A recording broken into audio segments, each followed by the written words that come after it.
Bon, chose promise, chose due, on se retrouve avec un tout nouveau concept. Donc aujourd'hui, je vais réagir à des posts Facebook spécial Chihuahua.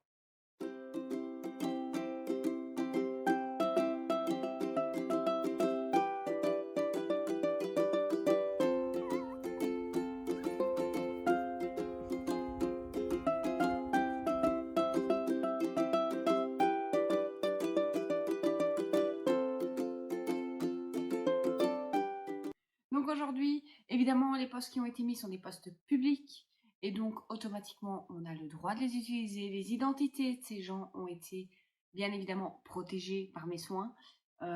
Et donc, simplement, n'hésitez pas non plus, au fur et à mesure, à commenter en dessous si vous êtes OK ou pas OK avec moi d'ailleurs. Ça peut être l'occasion d'échanger sur ces sujets qui sont très variés, comme vous allez pouvoir le voir.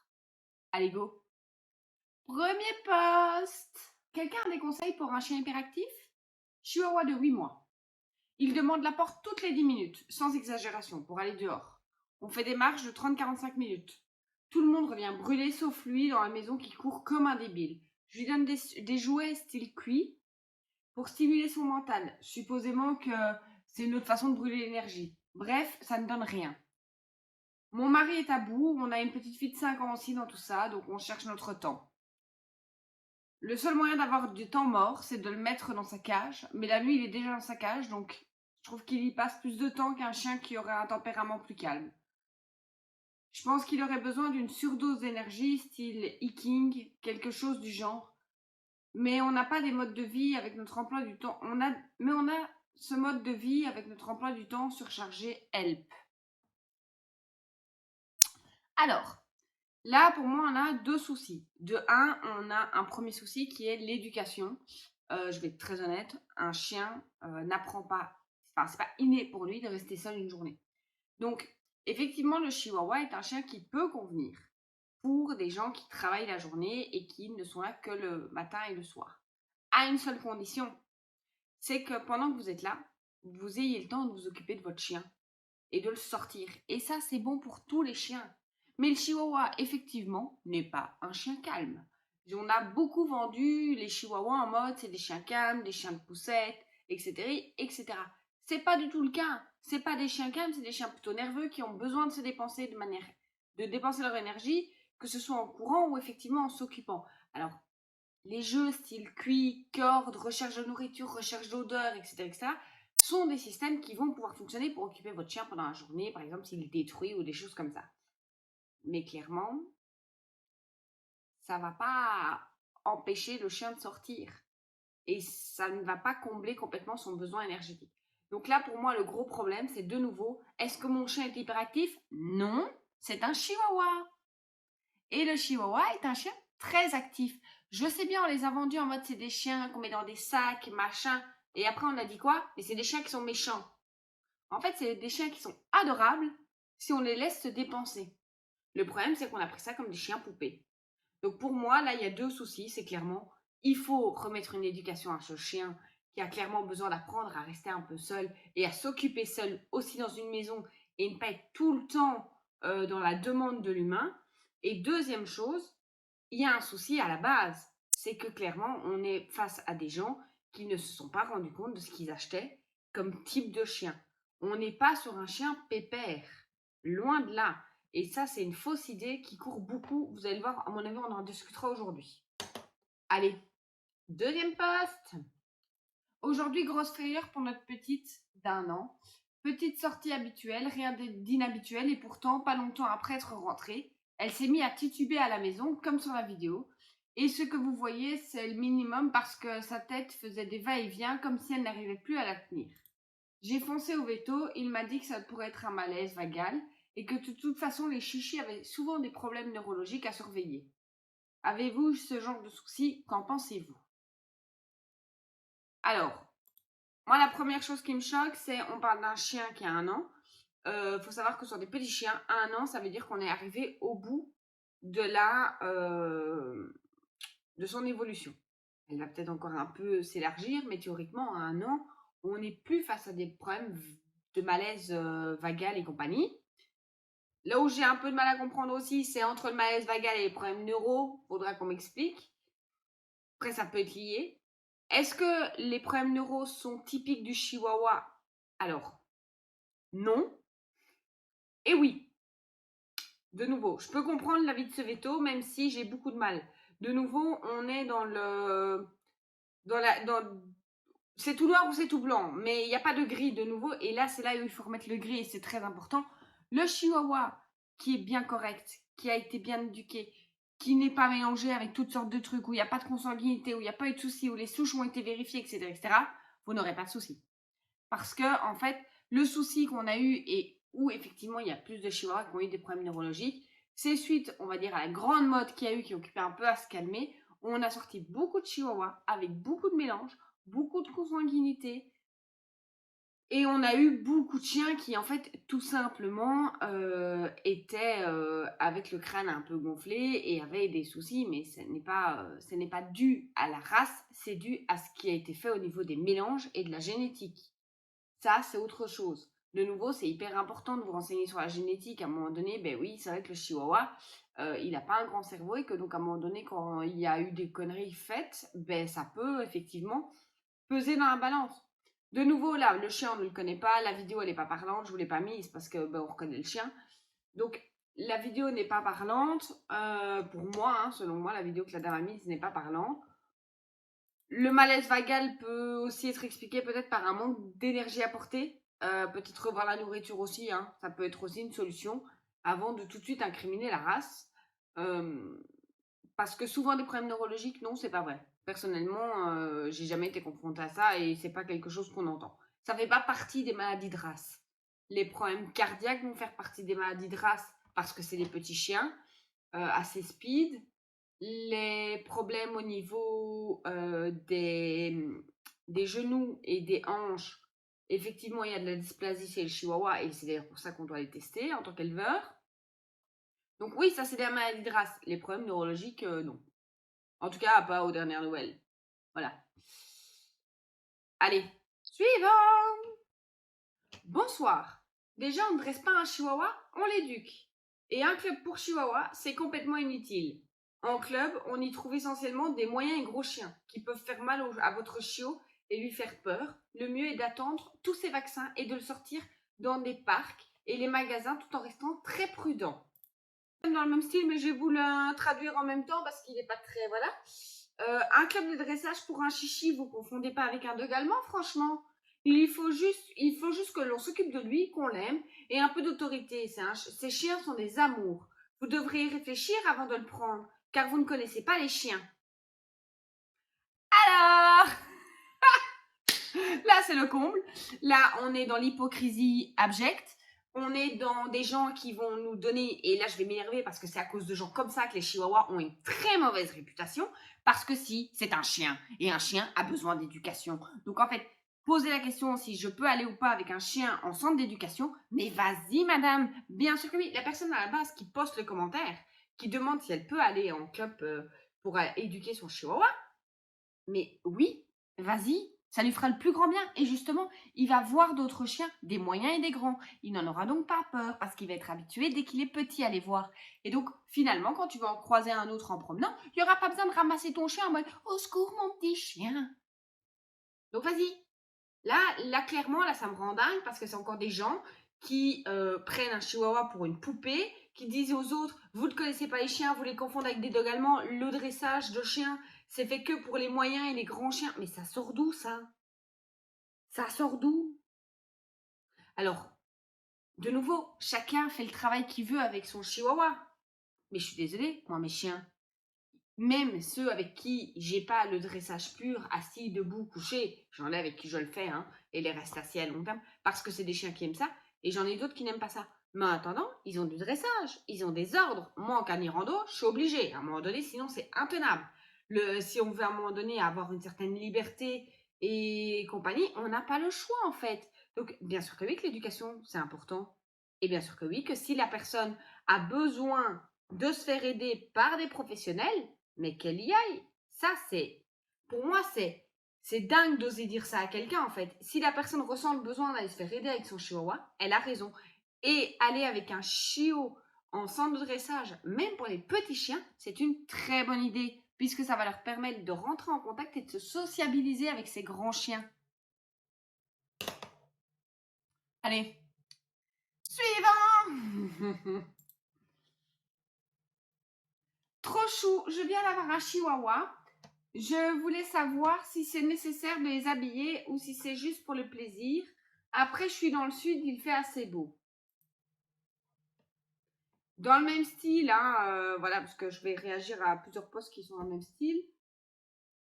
A reçu sa commande de pull impair, panier, il est tout heureux. Ma fille l'a gâté, sa croquette, comme elle l'appelle son petit surnom qu'elle lui donne, trop mimi.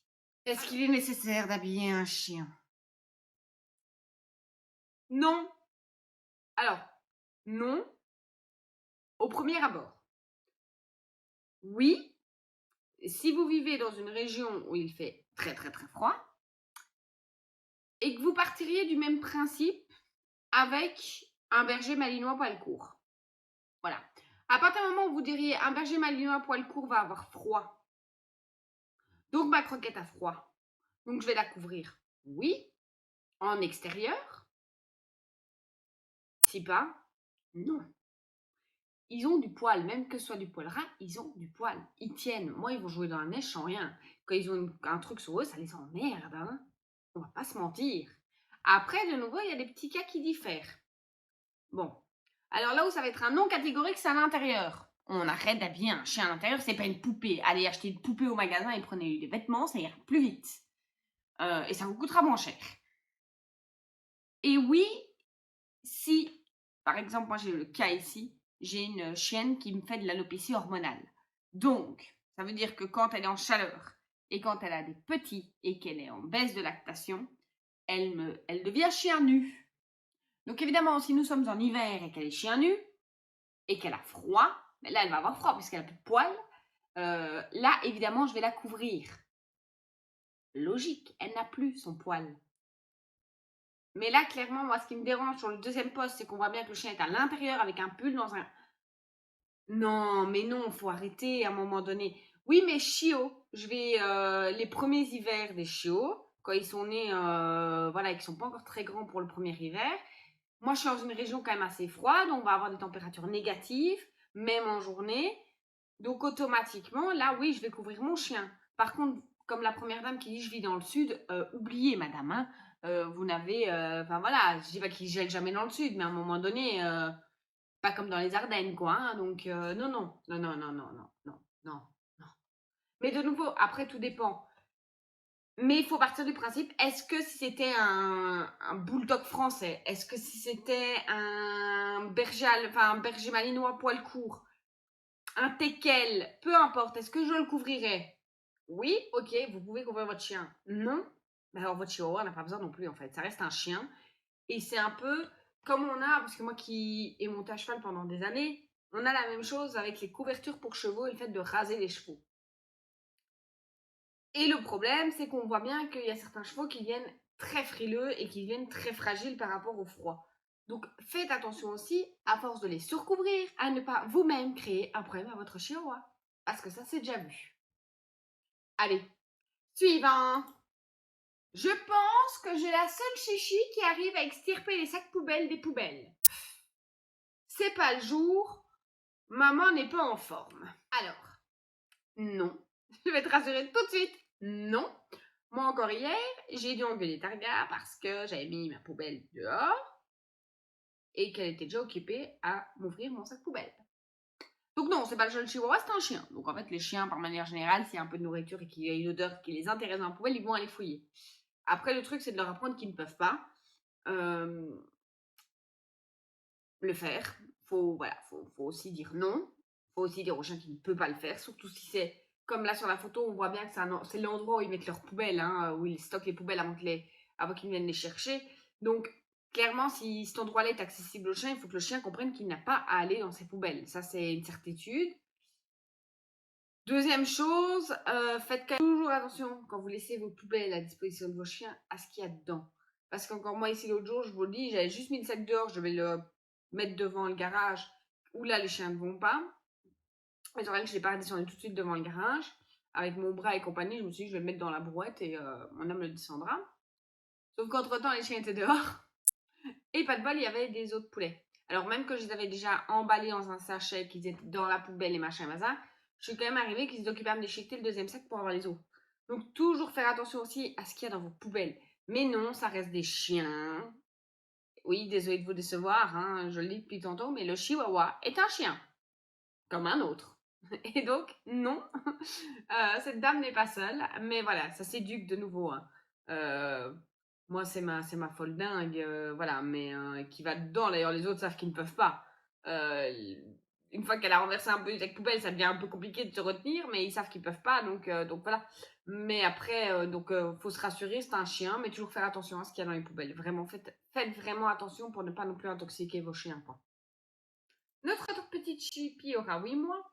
Elle est toujours aussi craintive. On n'arrive pas à la prendre au bras sans la coincer dans un coin. Ça me fait trop mal. Waouh. Alors, euh, comment vous dire? Là, si j'avais bien compris, hein, à l'époque où j'ai pris ce truc, il faudrait voilà, revoir un peu le contexte. Dans quel contexte ils ont eu ce chien? Mais si j'ai bonne connaissance, c'est un chiot qu'ils ont été chercher en élevage. Donc, ils l'ont depuis déjà 5 mois. Mais là, il y a un gros problème, en fait. Là, il y a de nouveau un très gros problème parce que là, typiquement, on est face à des gens qui aiment leur chien, qui ont pris un petit chien en disant ça va être génial, mais qui n'ont pas du tout les codes et qui n'ont pas du tout les techniques. On voit bien, ils sont complètement dépassés. Pour moi, c'est des gens qui sont dépassés. Quelqu'un m'appelle en me disant ça, je lui dis il faut aller voir un professionnel de toute urgence. C'est urgent. Là, c'est urgent de s'adresser à quelqu'un qui va pouvoir leur donner les codes, que ce soit un comportementaliste ou quoi. Parce que clairement, la petite, elle a peur. En la bloquant dans un coin, on va encore exacerber sa peur. Et ensuite, euh, elle a 8 mois, donc il est plus que temps de réagir si on veut la sociabiliser correctement. Parce que si on n'arrive pas à la prendre au bras, je me demande comment se passe la marche en laisse, etc., etc., etc., etc. En plus, il y a le risque aussi de la peur de l'humain, parce que l'humain est très grand par rapport à un chihuahua. De nouveau, on est toujours le même problème. Donc, en même temps, si le seul moment où elle est sur un humain, c'est quand elle est en hauteur et qu'elle se sent forte, ça va pas le faire non plus. Enfin, voilà, je pense qu'il y a beaucoup de choses à revoir, mais là, je pense clairement qu'il y a besoin d'une aide du professionnel. Et donc, de nouveau, ce n'est pas interdit d'aller en centre d'éducation ou de faire venir un comportementaliste à la maison, parce que là, je pense que le comportementaliste à la maison pourrait être très utile. Bonjour à tous, je ne sais plus à quel sein me vouer. Ancien reproducteur 6 ans récupéré d'un élevage me fait des cris de douleur dus à un mal de hanche au niveau de la patte arrière. J'ai vu plusieurs vétos qui lui donnent des anti-inflammatoires et antidouleurs pendant 7 jours. Les crises partent mais reviennent régulièrement. Je ne suis pas pour une chirurgie, trop de risques de paralysie du train arrière. Je le porte pour passer les marches. Avez-vous déjà eu ces problèmes avec vos chichis reproducteurs? Merci pour vos conseils. Là, j'ai deux choses. Moi, il y a deux choses dans le poste qui m'ennuient. C'est déjà pourquoi dire il a un souci parce que c'est un ancien reproducteur. Non. Alors, ce chien, apparemment, effectivement, je pense, a un problème de dysplasie de la hanche. Donc, c'est sûrement pour ça qu'il n'est plus reproducteur. Parce que si les gens n'avaient pas testé et qu'au moment où il a réveillé la maladie, les gens l'ont sorti d'élevage. Ce qui n'est pas top, ce qui veut dire que toute sa descendance a les gènes. Merci l'éleveur. T'es un super collègue là, tu me fais une pub d'enfer. Tu vas encore beaucoup nous aider, toi. Donc, il a sûrement un souci au niveau de la hanche arrière, ou alors il a été blessé. Ça, c'est une solution aussi, c'est qu'il s'est blessé. Mais de nouveau, l'éleveur aurait dû le dire en le vendant, enfin en le plaçant en tout cas en famille. Et donc, il y a un truc pas normal dans l'histoire. Vu qu'il propose, enfin, en fait, ce qui me perturbe aussi, c'est qu'il a vu plusieurs vétos. Alors, est-ce que il a vu un même veto qui a envoyé chez spécialistes pour avoir un avis, euh, ou est-ce que c'est plusieurs vétos parce que on a testé plein de vétos parce qu'on n'était pas d'accord avec les anti-inflammatoires et les antidouleurs, et comme ça marchait pas, on a été en voir un autre, parce que ça aussi, si le premier protocole ne marche pas, vous retournez chez le même veto, il mettra un autre protocole en place. Mais là, de nouveau, on ne sait pas, donc c'est un peu compliqué de juger. Je ne suis pas pour une chirurgie, trop de risque de paralysie du train arrière. Je ne lui donne pas tort. Sans compter que c'est extrêmement cher et le taux de réussite n'est quand même pas encore phénoménal. On avance, on fait des gros progrès, mais effectivement, c'est pas encore phénoménal. Moi, je pense que déjà aller voir un bon ostéo, hein, un ostéo pour chien et peut-être faire de la physio pourrait déjà être une bonne chose pour le soulager. Et ça fait des miracles, hein, surtout sur les dysplasies, il faut le savoir. Ça permet de les maintenir sans opération pendant longtemps. Moi, j'ai une petite de chez ma maman qui a une dysplasie de la hanche et du genou, enfin, et de la rotule. Et honnêtement, avec de la physio son ostéo, plus une petite attelle maintenant, on a quand même réussi à ne pas devoir mettre d'attelle pendant 4 ans. Donc, franchement, non, il y a moyen. Il y a moyen de les récupérer. Mais le truc, c'est qu'effectivement, c'est douloureux. Là, c'est. Voilà. Mais après, je pense que là, la personne est mal renseignée. C'est peut-être pas lié du tout au fait qu'il soit reproducteur. Il l'avait sûrement en lui. Si c'est une dysplasie, il l'avait en lui. Voilà, c'est tout. Et il n'aurait jamais dû être reproducteur, en fait. Donc, je pense que là, ça n'a rien à voir. Et je pense que là, de nouveau, on fait un amalgame entre les deux. Next. Bonjour, votre chichi a-t-il des problèmes de caractère de type protection? Ça va faire 2 mois que nous avons notre petit tatata, mais il continue de grogner et montre les dents à ma fille. Il l'a même déjà un peu mordu. Lorsqu'elle veut monter sur le lit, sur le canapé ou attraper son jouet pour jouer avec.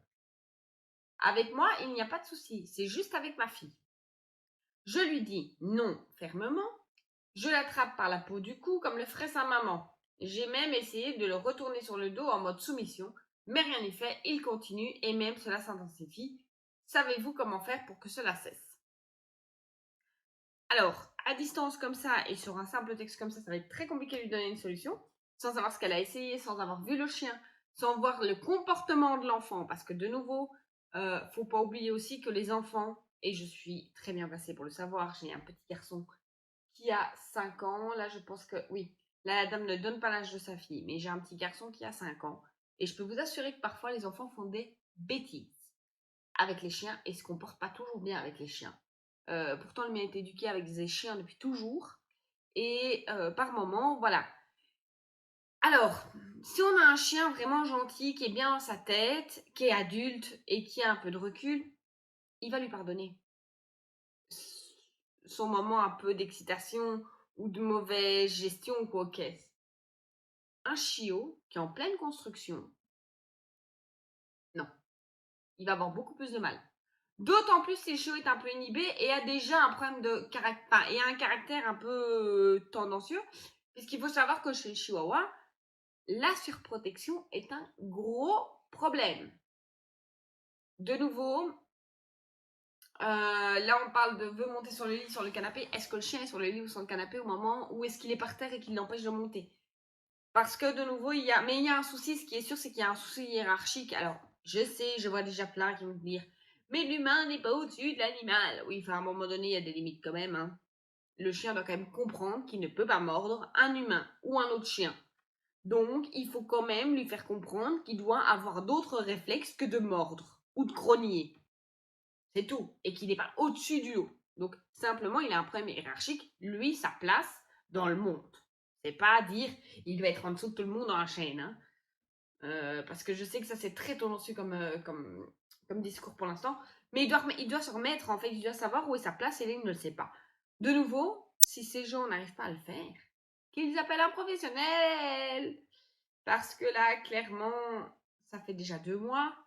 C'est un bébé. C'est maintenant qu'il faut réparer le truc. Le mordiment, il faut savoir que plus la fille va l'exciter, plus le chien va s'exciter et va donc avoir cette tendance à grogner et à mordre.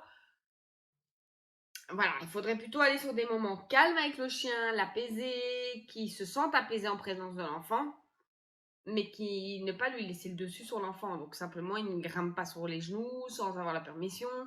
Enfin, c'est toute une série de petits tips qui sont des exercices à mettre en place pour après pouvoir laisser le chien jouer, mais simplement, là maintenant, il faut simplement qu'il se remette. Surtout que le chihuahua va très vite être surprotecteur par sa petite taille, le fait que tout soit pour lui très impressionnant dès qu'il va prendre de la hauteur. Et c'est d'ailleurs pour ça que, de nouveau, les chiens poussettes, les chiens poupées, ça a donné une réputation de chiens méchants, puisque c'est des chiens qui ne pouvaient pas dépenser leur énergie. Donc ça aussi, c'est à regarder, c'est par rapport à l'énergie que ce chien peut dépenser la journée, ce chiot peut dépenser. Est-ce qu'à ce niveau-là, il n'y a pas des soucis? Parce que là, clairement, on a un souci comportemental qui ressort, mais qui n'est pas... C'est pas ça le problème. Il y a autre chose derrière qui crée ce problème-là. Souvent, la surprotection chez le chihuahua, c'est autre chose qui l'a créé. Faut le savoir. Voilà, le fait qu'un chihuahua soit agressif et surprotecteur, c'est souvent lié à un autre problème au niveau du fonctionnement qui n'a pas été bien compris par son humain. Bon, ben voilà, moi j'ai fini pour les petits posts aujourd'hui. Dites-moi si vous avez aimé cette vidéo, si vous avez aimé mes réactions, si vous êtes d'accord ou pas d'accord, hein, d'ailleurs. Et puis, ben, on se retrouve la semaine prochaine avec une vidéo astuces et conseils. À la semaine prochaine!